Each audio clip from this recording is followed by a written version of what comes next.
quand les islamistes sont arrivés, Nahda a pris le pouvoir, elle a combattu deux choses. Bourguiba et les féministes. Bourguiba, qui leur a permis, qui a généralisé l'enseignement, qui leur a permis d'être là, et les féministes qui se sont battus pour la parité, pour l'égalité, et qui ont... Alors, donc vous voyez, il y a ces contradictions. Et je pense que, très sincèrement, ce que je dis, ça c'est une étude qu'on a commencé à faire et qui doit être affinée, c'est que, parce que nous, moi, personnellement, sociologue, je dis toujours que c'est la dynamique sociale qui fait avancer les choses, alors que les juristes déterminent plus la loi. Mais je pense que ce qu'a fait Bourguiba, malgré les limites et malgré l'absence de liberté, la loi a été un moteur. Quand vous venez, et je pense que les islamistes, je l'ai dit d'ailleurs dans un journal, ont raté une occasion réelle, par méconnaissance de la société tunisienne, d'avancer. Au contraire, ils ont été rejetés. Pourquoi? Parce que l'effet du code du statut personnel a donné un minimum aux femmes. Même si il y a eu le repli identitaire sous Ben Ali, même s'il y a eu un retour de l'islam, etc. Mais quand vous venez, vous, faire les prêches dans les mosquées et dire aux hommes, vous avez droit à 4 femmes, et dire aux hommes, gardez vos femmes à la maison, nous allons vous donner un salaire, la femme de ménage vient me dire, qu'est-ce que je gagne?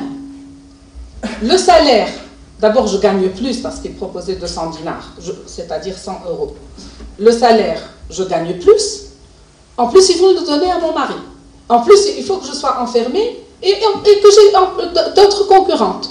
Je veux dire que les islamistes, le bon sens populaire, selon moi, et ça c'est à étudier, on ne l'a pas assez étudié, mais c'est des petits sondages, a démontré que les gens, très vite, alors qu'ils ont voté pour eux au début, parce que ce que je dois vous dire, au départ, ils l'ont fait de façon pernicieuse. C'est le jour où ils ont eu le pouvoir qu'ils ont voulu, par arrogance, par revanche, à imposer. Et c'est là où il y a eu le revirement. La deuxième chose qui était aussi, à mon avis, qui a beaucoup joué, c'est les assassinats politiques. Parce qu'avant qu'il n'y ait un réel terrorisme, je pense que les Tunisiens, naïvement, peut-être, ont pensé que le terrorisme, c'est un petit pays homogène, il n'y a pas beaucoup d'enjeux, les gens sont éduqués, entre guillemets, etc. Or, le premier assassinat politique, vraiment, je fais des témoignages. Le jour de l'enterrement de Chokri Belaïd, le pays entier, ce qui ne s'est jamais vu, la grève générale, alors que les islamistes tournaient le matin pour dire ne fermez pas. Le pays, dans ces régions les plus reculées, tout le monde au moment de l'enterrement a fermé. La grève générale a marché, les gens sont sortis dans la rue. J'ai vu des milliers de gens à l'enterrement et des femmes voilées qui disaient « si c'est ça l'islam, je n'en veux plus. Si c'est ça l'islam, je n'en veux plus. » Et on les a filmés. C'est dire que, quelque part, il y a, comme tu dis, une prise de conscience de l'enjeu. De l'enjeu, et les gens ont compris que, d'autant plus que c'était un islam, je vais le dire, même si je vais choquer, réellement c'est un islam importé. Parce que la société tunisienne, ok, c'est une société musulmane. Mais ce qu'on est en train d'offrir et de dire, c'était absolument pas ce que les familles vivaient. Ni la manière de faire la prière, ni la manière... Et tout était interdit. Donc, il y avait une prise de conscience et un bon sens populaire qui est, selon moi, un élément dont, l'éducation et le code du statut personnel qui a eu un effet après autant d'années, où les femmes ont un acquis et elles ne veulent pas le perdre. Et deuxièmement, cette violence et c'est cette force-là qui, bon, selon moi, c'est vraiment des résultats, c'est des déductions faciles et réductrices, mais il y a quelque chose en profondeur, je pense, qui travaille la société tunisienne aussi, qui fait que les gens, dès qu'ils ont vu qu'il y avait un risque réel de changer de modèle de société, les gens ont eu peur. Et on a vu le 13 août pour la complémentarité, croyez-moi qu'il n'y avait pas que des intellectuels et des gens conscients, il y avait toutes catégories confondues, il y avait des femmes voilées, il y avait des femmes, des hommes très pratiquants, très musulmans, parce que nous, on nous traite de tous les noms, donc on peut, et pourtant c'est notre association qui a fait cet appel-là. Et il y avait des milliers et des milliers de gens dans la rue. Donc, cette singularité a joué. Maintenant, j'avoue aussi que personnellement, j'étais agréablement surprise, si vous voulez, de cette mobilisation. Et cette mobilisation a duré, comme dit Wassila, pendant des mois.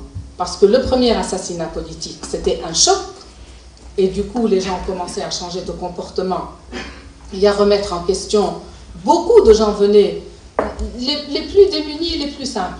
Nous avons voté pour eux parce qu'on croyait que c'était de bons musulmans qui allaient nous aider à améliorer nos conditions de vie. Ils ne l'ont pas fait, ils n'ont fait que de la propagande et imposé. Donc ils disaient, nous ne voterons plus pour eux, ou peut-être nous ne voterons plus pour personne. Et quand il y avait un enjeu, ils étaient dans la rue. Mais alors le deuxième assassinat politique, c'était l'été, c'était l'assassinat d'un député de gauche. Et c'est là où on a occupé 3 mois à la rue, et c'est vrai, y compris au mois de Ramadan, où les députés démocrates ont quitté l'Assemblée, ont occupé la rue et ont été soutenus. Un jour, il y a eu une évaluation de la présence des gens à la place du Bardo. Donc c'est là où malheureusement s'est passé cet horrible attentat. 500 000 personnes. Je devais quitter le Bardo et rentrer pour permettre à ma fille de revenir. Et c'était jusqu'au matin. J'ai mis 1h30 pour quitter la place. Tellement le rush. Et vous savez, avec le Ramadan, les horaires ne sont pas fixes. Donc c'était une mobilisation au-delà de ce qu'on pouvait nous-mêmes imaginer. Et ça, c'est aussi analysé au niveau de ce qui travaille notre société. Qu'est-ce qui la motive? Et là, c'est vrai qu'il y a une singularité. Est-ce que c'est l'éducation seulement? Est-ce que c'est les acquis des femmes? Est-ce que c'est la frustration sous Ben Ali qui était tellement forte, qui a fait qu'on s'est rabattu sur les islamistes, mais après une prise de conscience qu'il y avait un risque de perdre ces acquis-là, parce que les gens, même qui étaient sensibles au mouvement NAV, ne voulaient pas d'un nouveau modèle de société. Ne voulaient pas voir, ils voulaient vivre, contrairement que sous Ben Ali, vivre librement, même avec le voile, vivre librement leur islam, mais vivre leur islam et leur modèle de société et leur liberté, etc. Or, quand vous voulez leur importer, leur imposer un modèle wahhabite, parce que dans les jardins d'enfants, et c'est une enquête qui a été faite et qui est prouvée, les programmes des enfants de 4 ans venaient d'Arabie Saoudite. Oui, Khadija, tu nous as fait, évidemment, quand je t'ai posé la question, on en a déjà discuté, alors on en discute tout le temps. Et c'est vrai qu'on a déjà un élément de réponse. Il y a un mot, par exemple, qui a disparu de notre vocabulaire de conférence, de discussion, c'est le mot de mœurs, les mœurs. Et je crois qu'il y a la loi, il y a les principes.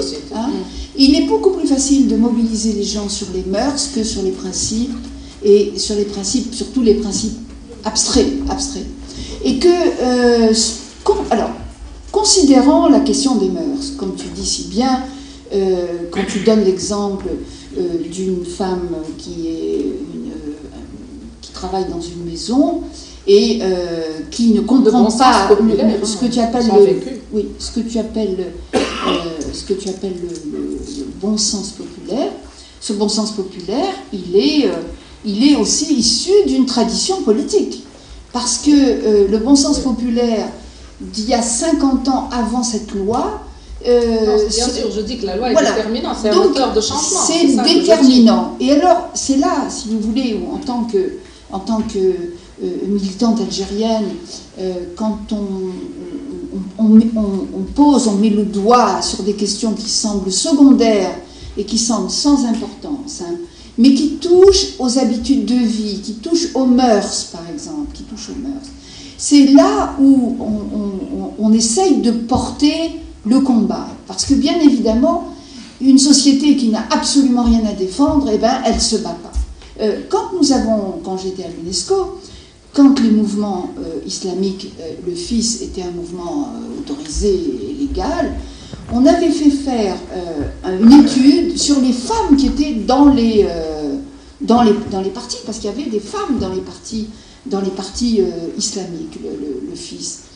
Et on s'était rendu compte, en les interrogeant, que, en fait, elles trouvaient dans une lecture du Coran, une lecture un peu imaginaire, hein, il faut dire, parce que toutes les lectures sont des lectures subjectives. Il n'y a pas un Coran, c'est pas le code, c'est pas un code, c'est un texte qu'on peut interpréter dans tous les sens.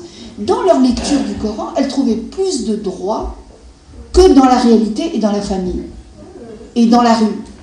C'est-à-dire que la société, par exemple en Algérie, était une société tellement discriminante pour les femmes qu'elles étaient même en deçà des préceptes du Coran, Et ces femmes, eh bien, elles trouvaient des droits à lire le Coran et à se défendre à travers le Coran. Donc, c'est bien là, c'est bien de mettre l'accent, parce que la Tunisie, grâce à cette loi, moi je crois beaucoup à la force de la loi, évidemment, en tant que juriste d'abord et avocate, c'est important.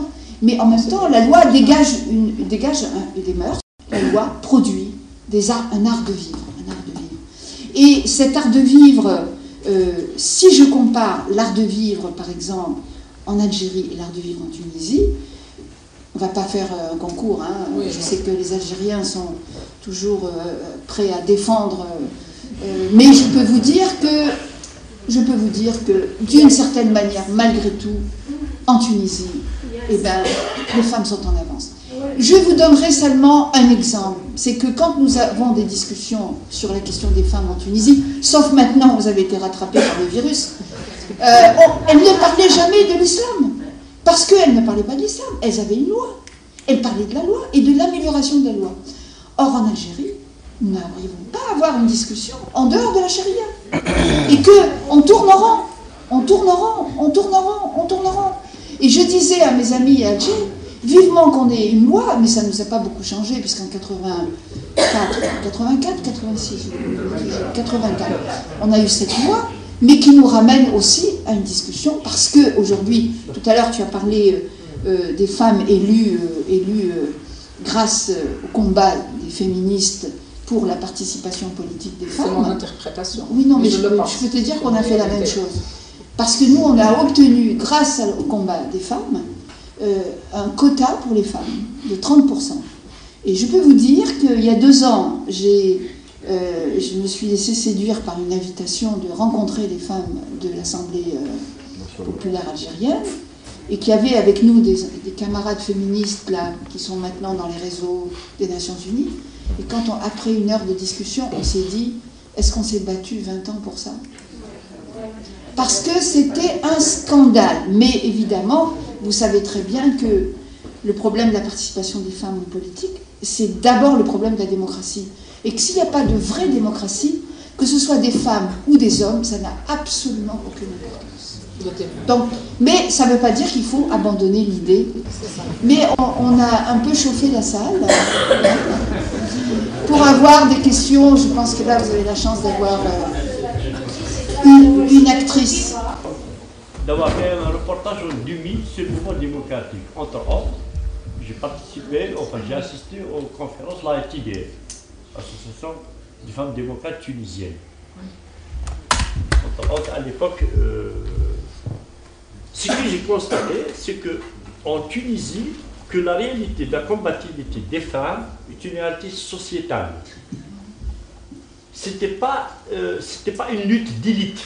Contrairement en Algérie, il n'y a que des femmes, cadres et ainsi de suite, qui se battent. Mais en Tunisie, l'histoire de la lutte des femmes, des droits des femmes, remonte au mouvement national. C'est pas Bourguiba, ça remonte, je pense, en 1910, Haddad, quelque chose comme ça, je ne me rappelle pas, mais je l'ai écrit dans mon reportage. Ça remonte. Donc, en Tunisie, le mouvement national déjà s'est appuyé sur la lutte des hommes et la lutte des femmes. Ce n'était pas le cas de notre temps. mouvement de libération nationale qui est entièrement appuyé sur les femmes, ou plutôt sur les hommes, avec une participation symbolique des femmes. Il y a cette réalité. Et le mouvement après 89-90, mouvement des associations militantes des femmes, a été AEF, Terroriste Motos, et ainsi de suite. Donc, un petit peu, je me suis inférié. Et la ETDF, j'ai senti quand même une grande différence. Ça reste quand même ce qui nous fait distinguer. Quand les copains nous disaient en Tunisie, attention, bala, manipulation juridique, attention, en Tunisie, il y a une société civile. Ce n'est pas le cas chez nous. Le socle démocratique en Tunisie, il existe. Ce n'est pas le cas chez nous. Quand on dit on est démocrate, et on emprisonne sa femme à la maison, je suis désolé. On n'a rien de démocrate. C'est ça la tendance en Algérie, on se dit démocrate entre guillemets, mais dans la pratique, ils sont aussi conservateurs, traditionnalistes et ainsi de suite. Ce n'est pas le cas en Tunisie. Quand on dit démocrate, j'ai assisté à des fêtes et ainsi de suite. Et c'est vraiment, on vit la démocratie dans les familles. De cette loi qui existe, qui a le mérite d'exister. Je voudrais parler aussi de cette école tunisienne qui est restée moderne. L'enseignement de l'islam est limité par rapport à la présence de l'enseignement des sciences islamiques à l'école algérienne, qui est prédominante partout. Donc je considère que l'école tunisienne est restée moderne. Et, bon, par rapport à l'école algérienne qui ne s'est pas démocratisée, mais vulgarisée. Je voudrais aussi parler du tourisme, de la place du tourisme. Est-ce que le tourisme n'a pas joué un rôle positif où il y a eu cette présence permanente d'étrangers de tout horizon dans la société tunisienne, alors que la société algérienne est restée enfermée, cloisonnée, etc. Donc je pense que tous ces éléments ont été positifs, ont favorisé cette singularité tunisienne de cette présence. Maintenant, une note pessimiste, ne croyez-vous pas que la démocratie, c'est-à-dire plutôt une dictature éclairée, est-ce que ça existe, est-ce que ça peut encore exister, mais les sociétés musulmanes ont progressé par des mesures, disons, transigeantes, que ce soit en Turquie, que ce soit en Égypte, que ce soit en Tunisie. Ce sont des dictateurs qui ont fait évoluer la société. Une transition consensuelle par la présence sociale actuellement, un consensus social n'est-il pas rétrograde pour les sociétés musulmanes? Je vais vous demander pour la sécularité dans le monde arabe. J'ai fait un thèse doctorat de sécularisme dans le monde arabe et je vais savoir si vous pouvez faire une comparaison entre la sécularisation algérienne ou les différentes façons de faire la sécularisation dans l'Algérie et dans la Tunisie et l'importance de faire cette sécularisation ou cette demande séculaire pour faire avancer la société. Merci. Et il y a eu deux associations de femmes, je ne dirais pas féministes, de femmes, l'une qui dépendait du Parti communiste et l'une qui dépendait aussi de la Zitouna, qui s'appelait l'association des femmes musulmanes et l'autre l'association tunisienne des femmes. Donc il y a une certaine tradition qui rajoute à cela. La deuxième chose concernant donc la TFD, vous dites que vous avez... et moi ça me touche que vous disiez cela, que la TFD n'est pas élitiste parce que Ben Ali n'arrêtait pas de dire qu'on ne connaissait pas notre société, qu'on était des élitistes et coupés de la société. Mais c'est vrai aussi que l'association est une des premières, sinon l'unique association qui a travaillé sur la question de la violence et on n'en a pas parlé et on pourrait, si on a le temps, d'en parler.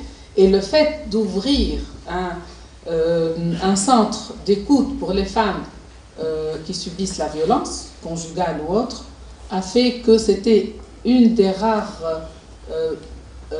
entrées qu'on avait avec vraiment la société dans toutes les catégories sociales. Donc ça, réalité. Donc la société tunisienne, nous aussi on a découvert que la société civile était forte. Mais c'est vrai qu'il y avait une vraie société civile qui était composée de 12 à 15 associations qui ont vraiment résisté au système dictatorial. Ça, et sans aucune compromission. Ça, c'est une réalité. Et le jour où Ben Ali est parti, la Ligue tunisienne des droits de l'homme et la TFD a eu le rush de gens qui venaient par centaines faire la queue dans la rue pour dire qu'est-ce qu'on peut faire, on est là, on veut être dans vos associations, on veut avancer. Donc cette société civile, même si elle n'était pas très forte et elle était marginalisée sous le régime, on avait fait tellement de bruit grâce à la FIDH, grâce au réseau Remède, grâce à Amnesty International, grâce aux messages qu'on pouvait faire parvenir à travers les médias à l'étranger et même dans les pays maghrébins. Malgré tout, on pouvait plus parler de la Tunisie en Algérie et au Maroc que dans notre pays. Ça a créé une prise de conscience et ça, c'est très important. La question de Nid et Tounes. On refait très sincèrement. Je suis anti-RCD, je dirais à mort, c'est primaire ce que je dis, mais vraiment, parce que le RCD de Ben Ali, bien sûr, je parle de la Tunisie. J'espère que les gens sont intelligents ici pour comprendre que je parle du RCD tunisien. Je ne parle pas du parti algérien. Donc, et qu'il était difficile de marginaliser 2 millions de personnes qui étaient inscrites dans ce parti. Maintenant, comment les réintégrer par Nid et Tounes, c'était une grande question. Je pense qu'il y a eu des erreurs d'appréciation, c'est vrai, mais qui ont été à l'origine de ça, du changement du gouvernement. Donc, je ne nie pas qu'il y ait des conservateurs et des anciens qui veulent faire la réconciliation avec le parti Nahda aujourd'hui, parce qu'ils ont des choses à se reprocher et parce qu'ils veulent revenir au pouvoir. Donc, les choses sont complexes et difficiles. Et l'idée n'est pas un nouveau RCD qui est né, mais il y a des problèmes et vous avez raison. Alors, non, je n'ai pas terminé. Alors, la question de la singularité sur l'école et sur la place du tourisme, je pense qu'effectivement, il y a la loi, il y a plusieurs facteurs qui ont fait qu'il y ait cette singularité tunisienne ou cette exception entre guillemets. C'est effectivement la loi, c'est effectivement le tourisme. Ça, au départ, on considérait que le tourisme les touristes étaient enfermés dans les hôtels, mais en réalité c'était faux. Les gens sortaient, il y avait un échange, et je vois même dans l'extrême sud, à Nafta, où les gens sont très conservateurs, il y avait un accueil des touristes qui était très chaleureux, et ça créait une ouverture, et vous avez raison de le poser. Par contre, je vais laisser aussi Wassila répondre, mais là j'ai une autre question concernant la démocratie et la dictature éclairée. Je pense que ça, excusez-moi, mais je vais dire une chose, je ne peux pas l'accepter. Parce que je pense que la dictature, c'est elle qui nous a enfanté ce que nous sommes en train de vivre aujourd'hui. C'est cette dictature-là. Et vous savez que tous les régimes arabes, d'une manière générale, ont voulu maintenir leur peuple dans l'ignorance pour pouvoir mieux les dominer.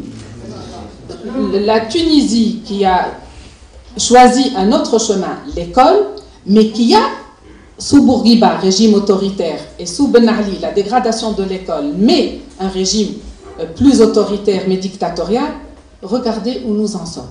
Donc même les acquis de Bourguiba, on a fini par les perdre parce que Bourguiba n'a pas su conjuguer ça à la démocratie et à l'ouverture. Et si on reporte tous les jours à demain cette démocratie, nous n'arriverons jamais. Donc plus tôt on commence, c'est comme je l'ai dit par rapport c'est les dictateurs. On nous dit, hier je crois un journaliste m'a posé la question, les révolutions ont amené le chaos. Si on avait tardé plus, le chaos aurait été encore plus grave et plus sanglant. Plus on retarde, plus on va vers le chaos. Et plus vite on résout nos problèmes et on identifie les problèmes pour avancer, mieux on se portera. Donc s'il vous plaît, pas de retour à la dictature, ça ne résout.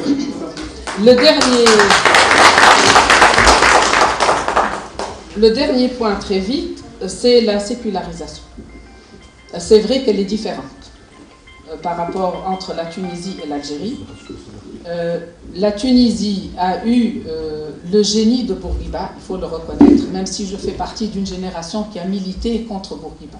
Mais on ne peut pas ne pas reconnaître son génie dans la rédaction de la Constitution, où sans s'inscrire en dehors de l'islam, reconnaît que l'islam est la religion de la société, mais la religion ne peut pas être le référentiel pour produire les lois. Et c'est l'article 1 de la Constitution.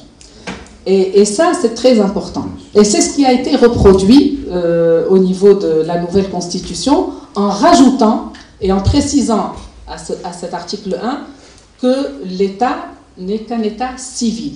C'est-à-dire, parce que vous savez qu'à un certain moment, on parlait même, le Premier ministre islamiste parlait de 6e califat. Donc, il fallait vraiment être précis dans les... Et je pense que c'est un des rares pays musulmans et arabes, mis à part la Turquie, où, disons, la sécularisation était inscrite dans les textes, mais elle était aussi dans la pratique. Et c'est ce qui fait que la population a réagi au parti islamiste parce qu'il voulait imposer d'autres normes par rapport à l'islam. Maintenant, est-ce qu'on va gagner? Je ne sais pas. Est-ce qu'on va réussir? Je ne sais pas. Aujourd'hui, on est vraiment à la croisée des chemins avec ce qui se passe et on se pose beaucoup de questions et vers où on va aller. J'espère qu'on maintiendra le cap. J'ai espoir, mais... Le mot consensus, c'est vraiment l'absence de liberté. Quand il y a un consensus, il n'y a pas de liberté. Parce que c'est toujours les plus forts qui remportent sur les plus faibles. C'est le contraire. Le consensus, c'est le contraire de la démocratie. Hein. Vraiment, c'est le contraire. C'est-à-dire que la démocratie, c'est fait pour rendre public le débat. C'est-à-dire les points de vue de la minorité et le point de vue de la majorité. Après, la minorité dit à la majorité, ok, c'est à vous à mener le pays. Mais moi, j'ai défendu mon point de vue. Tandis que le consensus, on ne sait pas quelles ont été les idées à la base du consensus. Le consensus, c'est vraiment quelque chose qui est très proche de nos traditions. Hein. C'est pour ça que c'est dangereux en plus. Hein. C'est un peu la djama, voilà, on ne sait pas ce qui se passe. C'est comme quand l'élection du pape. On ne sait jamais ce qui se passe. Il y a une fumée à la fin. Et on dit, voilà, c'est lui le pape. Mais qu'est-ce qui s'est passé? On ne sait pas. Et le consensus, c'est très dangereux, c'est antidémocratique. Le dictateur éclairé, il faut d'abord qu'il soit éclairé, même s'il est dictateur. Et ça, jusqu'à maintenant, nous, on n'a pas eu un président de la République qui a eu le bac. Alors, donc, je veux dire que c'est quand même embêtant. Bourguiba était un homme éclairé qui revendiquait sa filiation au siècle des Lumières. Ah, c'est le seul. Il n'y en a pas eu deux. Dans le monde arabe, il n'y en a pas eu deux. Et pour vous parler d'un homme qu'on a présenté comme moderne et qui s'appelle Nasser, je vous raconterai seulement attirer votre attention sur une chose. Devant ce monde arabe qui part, on ne sait pas où, alors pour se faire un peu plaisir et pour se consoler, on passe des vidéos. Et la vidéo de Nasser, qui reçoit tous les apparatchiks de son régime, au début de son régime, et qui leur raconte en riant que le représentant des frères musulmans venait voir pour lui demander de voiler les femmes. Si vous êtes sur le net, vous avez vu. Évidemment, il rigole, et il est beau, il est jeune, il est au début de son histoire, et tout le monde rigole avec lui, et tout le monde se dit « Ah, qu'est-ce qu'il était moderne !» Mais ce que les gens ne disent pas, devraient lui dire « Mais monsieur Nasser, aujourd'hui, grâce à votre école, toutes les femmes sont voilées en Égypte. Et c'est votre école. Parce que quand il prend le pouvoir, il y a un autre projet de société. Et que son projet de société, pourquoi ? Et là, je vais arrêter. Pourquoi ? Parce que ce soit en Égypte, que ce soit en Algérie, les femmes sont une monnaie d'échange. Le statut des femmes est une monnaie d'échange avec les mouvements islamistes et les mouvements conservateurs. Et même si on est un éclairé, eh ben, on éteint sa lumière et on vend les femmes. Et l'exemple vient de loin, puisque le prophète a fait exactement la même chose. Puisque dans ça, c'est intéressant à rappeler, mais je ne veux pas parler de religion, après on passe vite à autre chose. Dans la révélation, on trouve les éléments d'une modernité inouïe pour le 7e siècle. Inouïe. Et c'est le rendez-vous raté des femmes avec l'histoire. Parce que dès qu'il va devenir le chef de guerre qu'il va être, il va négocier le statut des femmes avec ses chefs militaires. Et cette pratique-là, c'est une pratique qu'on retrouve tout le temps. Tout le temps. Regardez en Algérie, on a combattu les islamistes, mais on a laissé leurs principes s'établir dans notre société. C'est-à-dire que, et même on a été plus loin, et on va plus loin, en espérant les décourager de prendre le pouvoir. Mais c'est pas vrai, parce que plus on en donne, et plus ils en veulent, n'est-ce pas? Et c'est ça le problème avec les mouvements fondamentalistes, qu'ils soient religieux ou pas religieux. Un mouvement fondamentaliste est un mouvement fasciste qui a une logique interne de radicalisation. Et si vous négociez avec lui, il en demande davantage. Voilà ce qu'il faut bien se mettre dans la tête. On passe aux autres questions maintenant. Elle a parlé de ça, elle a dit que Bourguiba, c'était un représentant en quelque sorte des siècles des Lumières. Il a remonté. Alors, évidemment, ça me... Non, je vais poser... Enfin, ma question viendra à la fin. Hein. Ça m'a un peu interpellé. Effectivement, le siècle des Lumières, la première, deuxième, troisième révolution industrielle en Europe, ça a permis à ces sociétés de sortir du carcan religieux. Ça leur a permis de sortir du carcan absolument religieux, et à l'époque c'était catholique, n'est-ce pas? Donc ça a permis à la science, à la technique, n'est-ce pas, d'évoluer grâce à des hommes qui avaient eu le courage de dire non à l'Église.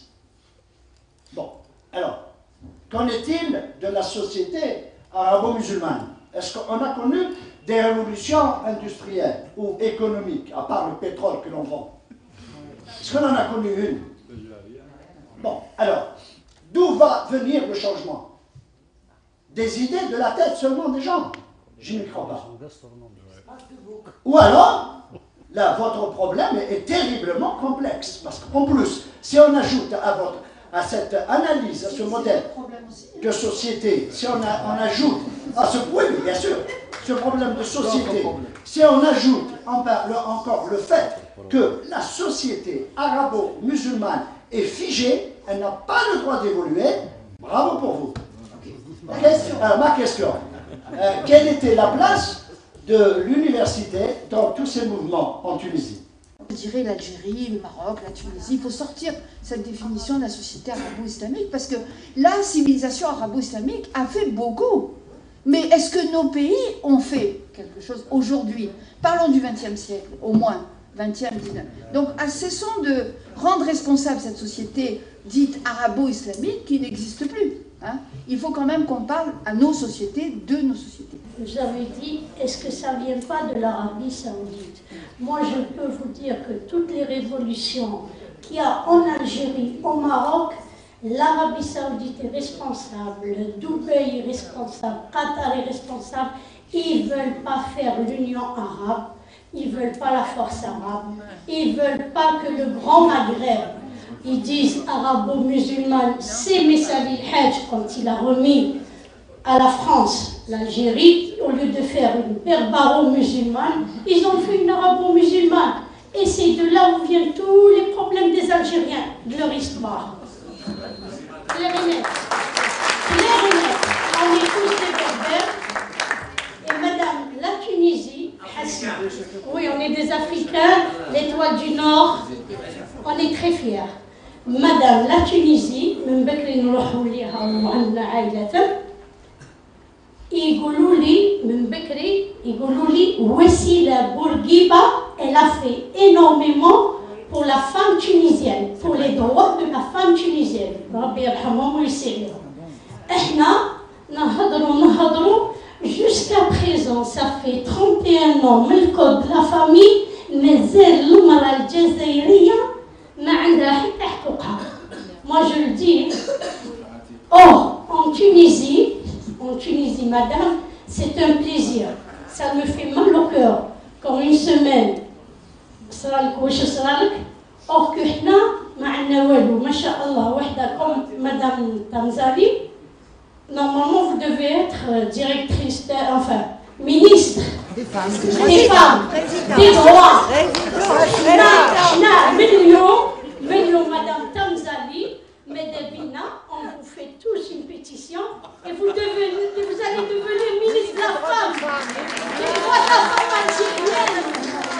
Il ne faut pas oublier que le roi de l'Arabie Saoudite a remis des 100 millions de dollars à Al-Fassil Madani pour tranquilliser l'Algérie était colonisée. Ça, c'est autre chose. Ouais. On a effacé notre culture, on a tout effacé pour nous, rien n'est resté. Donc, à l'indépendance, bien sûr, tout est recommencé, on a tout recommencé à zéro.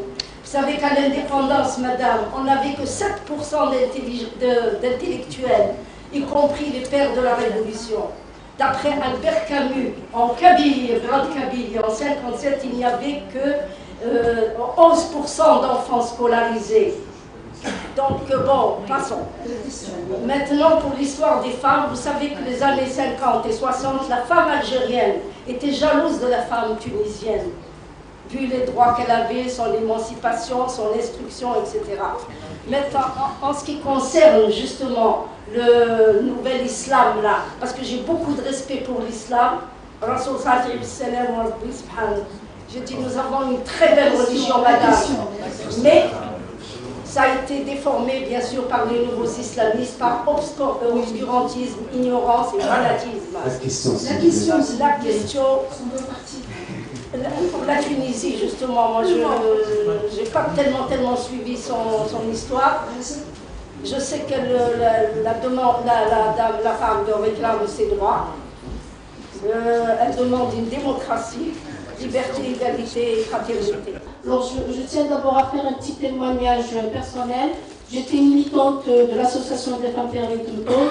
J'ai été en Tunisie avec le collectif Maghreb, justement pour la révision, l'abrogation du code de la famille en 1995. Je suis montée dans un taxi avec les Tunisiens. Ils m'avaient dit, nous, chez nous, elles n'ont pas de problème. Il nous faudrait un parti pour les hommes, pour soutenir les droits des hommes. Voilà. Et donc, il est vrai qu'on sent que la société tunisienne, on y va souvent, comme l'a dit la dame, c'est une société qui n'est pas déséquilibrée, qui n'est pas frustrée, qui n'est pas complexée. La société, d'après mon vécu, ce que je vois, j'ai occupé un poste de responsabilité et je sais que il y a la femme algérienne a évolué dans deux parties. La première partie, donc jusqu'aux années 90, où elle a été embrigadée par l'école. L'école a saccagé tout repère, tout espoir de civilisation, d'éveil de la femme. Donc l'école a massacré l'esprit féminin en Algérie. Et puis, à partir des années 90, c'est l'embourgeoisement. C'est l'embourgeoisement, il faut le dire.